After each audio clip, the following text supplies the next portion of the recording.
Let's just think about our passage this morning together from John chapter 20, verses 1 to 18. Clearly, it's the resurrection morning on the passage.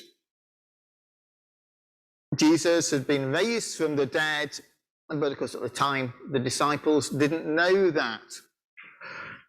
And what I'd want us, though, to notice this morning is in that account that's very familiar to most of us, the key character was not Peter, and it wasn't John, who's described there as the other disciple.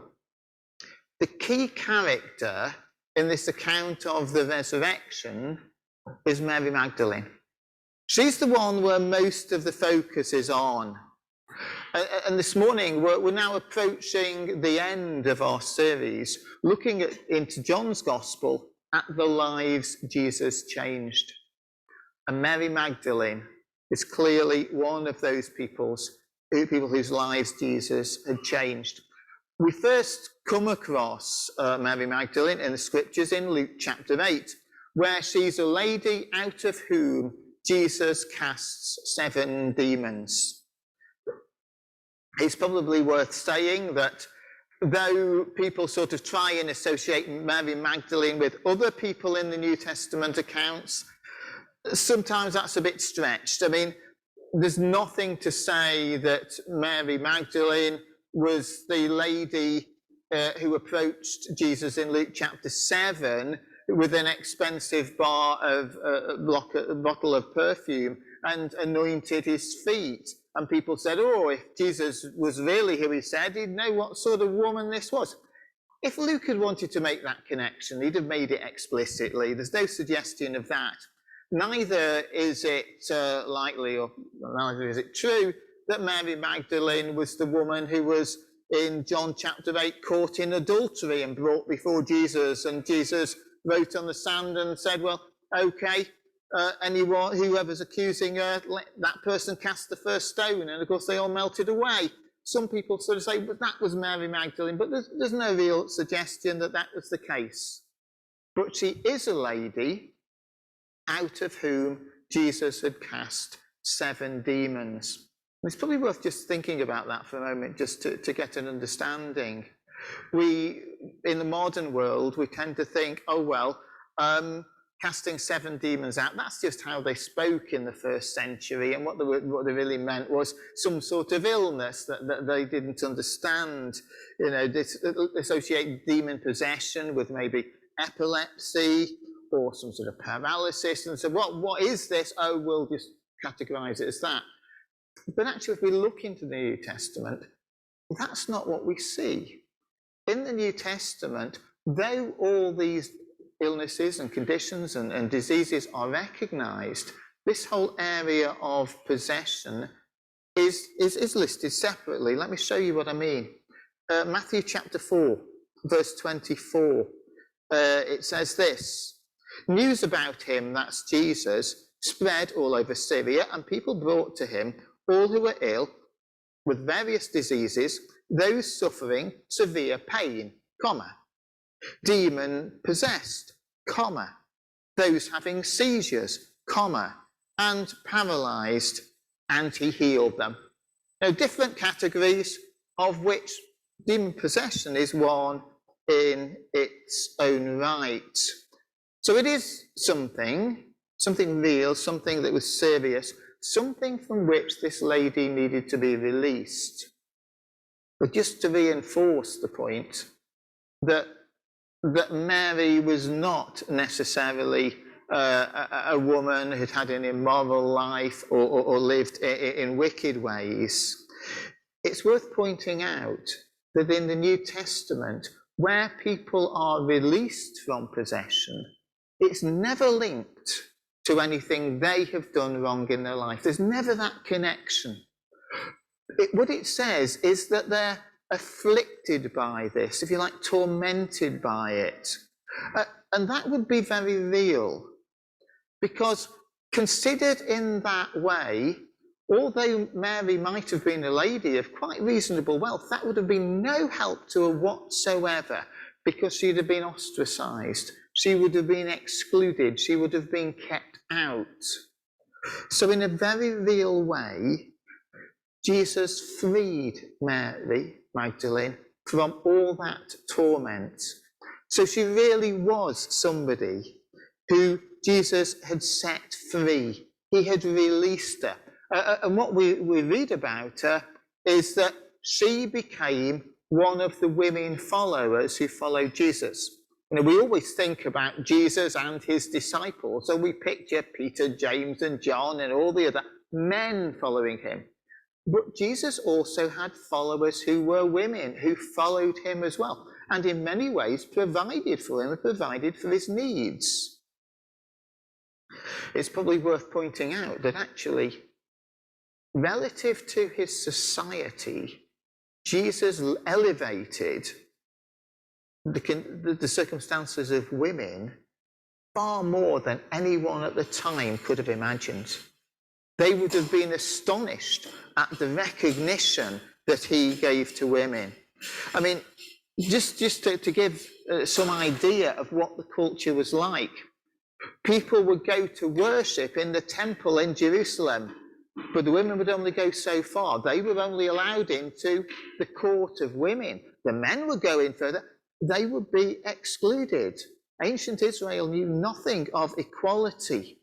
If a woman was standing on a roadside and she saw right in front of her a crime was committed, and she spotted the culprit and she saw what happened and she knew all the details, she wasn't allowed to give evidence in court because her evidence wasn't considered valid.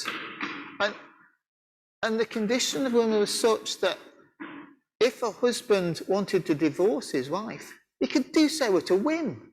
Yes, oh no, doesn't suit me anymore, out you go. And probably meant the lady was pretty well into destitution.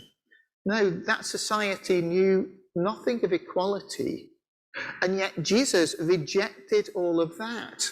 What we see with these women followers is he taught them as individuals. He taught them. To the other disciples, that was probably quite astonishing. To other religious leaders, they just would not comprehend it. Not only did Jesus teach them as equals, he also spoke to women. You know, think about when he went to Samaria and there was a woman at the well and he spoke with her directly, one human being to another, answering questions, responding. When the woman came to him with an issue of blood, Jesus didn't talk about her to others. He spoke to her. Now, what we see is Jesus brushed aside all this discrimination, all of this injustice. He elevated their position. And that really explains maybe the response we see from Mary on resurrection morning. Mary had been released by Jesus. Mary had been taught by him. She'd been treated equally. He'd really changed her life. And there she was at the tomb, and she wept. She was weeping. You know, we don't show emotions desperately well in this country. Certainly men don't.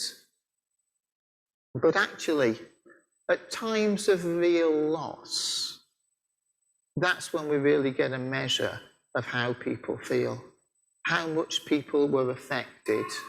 Mary had gone first in the morning to the tomb because she had that real sense of loss, and there was real emotion. It's a measure of how much that relationship with Christ meant to her, how much she valued it. In my last parish, as many of you know, it was in a very deprived part of the country, and quite frankly, I had to, in my years there, take far too many funerals of young people who, quite frankly, should not have been dead. But because of poverty, because of maybe lack of opportunity, because of lack of prospects, lack of ambition. So many young people either got involved in sort of misadventure, which led to accident and them getting killed, or to various sorts of substance or alcohol abuse, which led to premature death. And literally, too often, I was having to take funerals for these young people. And of course, the church would be packed as their friends would come in with the loss.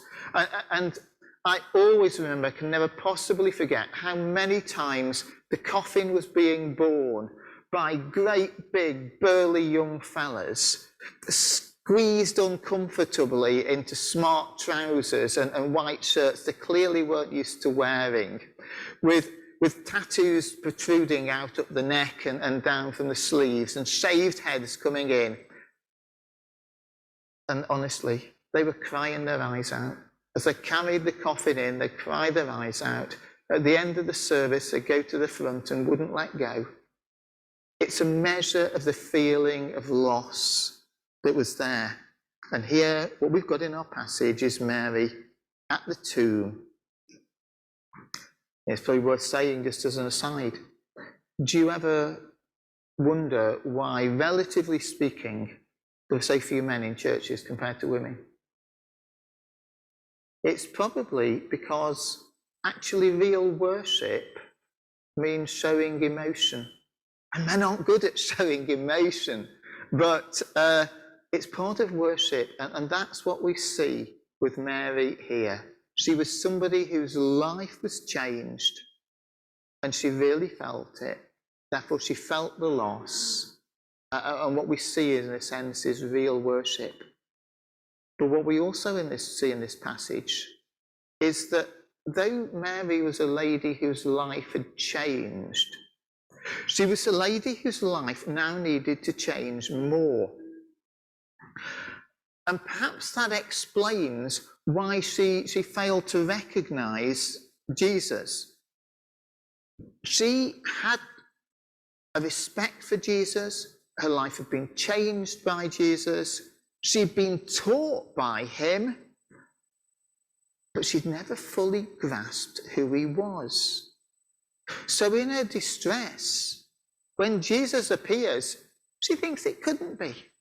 She thinks it must be the gardener, because she's not really grasped who Jesus is.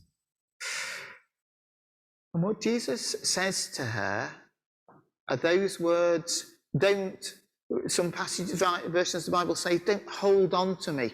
Our version says, don't cling on to me. What did Jesus mean by that? Well, he wasn't saying to her, as often we think, and sometimes it's interpreted, don't touch me. You know, some people think Jesus says, don't touch me, because he's only just risen, and he's not quite formed bodily yet, so she can't touch, because her hand might go through him or something like that. Nonsense. Because later in the chapter, he says to Thomas, do touch me, and Thomas does touch, and it's a physical, real body that he touches. That's not the issue. Don't cling on to me is a better translation. What Jesus says to her is, look, don't cling on to the past. Why was Mary so upset? Part of her distress was the body wasn't there, and the body reminded her of the past. Jesus is saying, don't cling on to just what you know. Mary needed to recognize more of him, that he was risen, that he'd ascended. Peter and John, who came to the tomb, they seemed to grasp that a bit more quickly. You know, John says that they looked in and he believed, and then he went home. Mary needed to learn another lesson. Her life needed to change again. She needed to recognize, yes, Jesus who had healed her, Jesus who had taught her, was also now risen and ascended. It's really worth asking this morning, what is our experience of Jesus? Has our experience been that we can identify ways, places in which he has changed our life? That's great, that's good, and it's true. Have we really recognised who he is? That he is Lord, that he's risen, that he's ascended? What I'd like us to notice this morning is that Mary left that place, if you like, with a double message. She had a double story. She could say, this is what Jesus did for me. I had this affliction. I was suffering badly, and he freed me from it. He taught me. But also she had a new story, that he's risen, that he's ascended, that he's Lord. Let's make it our prayer, let's make it our hope. As we go out of this place, that's our double message. Mary was one whose life was changed. Actually, her life was changed twice. Set free, and really came to know who Jesus was. That was the story she took away.